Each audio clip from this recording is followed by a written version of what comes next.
Thank you, Presiding Officer. I'm delighted to be able to speak in this debate to mark Eye Health Week, and I thank Stuart McMillan for bringing it to the Chamber.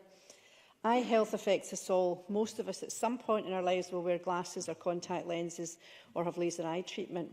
But what if glasses weren't enough? What if our eyesight started failing so badly that our lives were irrevocably changed? That's why it's so important to go for regular eye tests to detect early if problems are looming.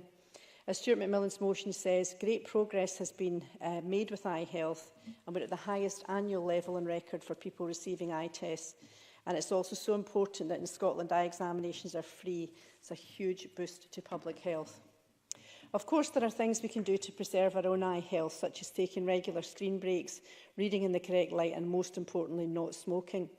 We all know that smoking is harmful to general health, but Ash Scotland tells us there are particular implications for eyesight. Tobacco smoke is composed of thousands of active chemicals, most of them toxic, and as a result, smoking greatly increases the chance of losing sight. As many as 1 in 5 cases of age-related macular degeneration are caused by smoking, which is also linked to cataract development. Presiding Officer, I'm extremely fortunate to have the wonderful organisation Deafblind Scotland in my constituency, and earlier this month I hosted an event in Parliament to highlight the fantastic and progressive work they're doing. Stuart McMillan was present at that, so I think he could back me up here. This wasn't about what they couldn't do, it was about what they could do. From trekking in the Himalayas, climbing Kilimanjaro, playing the taiko drums and much more. One young man, Ryan, who has Usher syndrome, a condition that affects both hearing and vision, gave an inspirational speech which highlighted how he'd not let this terrible condition hold him back. He was incredible. Presiding Officer, early diagnosis and treatment can prevent up to 98% of severe sight loss. And as in most health conditions, the earlier the treatment, the more likely it is to be effective. National Eye Health Week seeks to get the message across that most people should have a sight test once every 2 years. And of course, we know that a sight test can also detect other health conditions such as high blood pressure, diabetes or other serious conditions.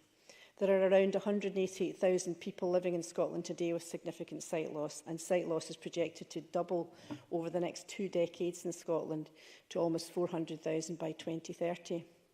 The number of registered blind and partially sighted people in Scotland now stands at around 34,500, but research indicates that as few as 23 to 38% of eligible people are actually registered blind and partially sighted. Presiding Officer, civic society and local authorities have a large part to play in helping people with sight loss. In Kirkintilloch, in my constituency, the local authority introduced a shared space scheme, which has proved to be disastrous for people living with visual impairment or sight loss. They're simply unable to access their own town centre, which raises huge issues of equality, and this is due to the removal of traffic signals, curbs which their guide dogs recognise, and thundering lorries and buses clogging up this busy junction.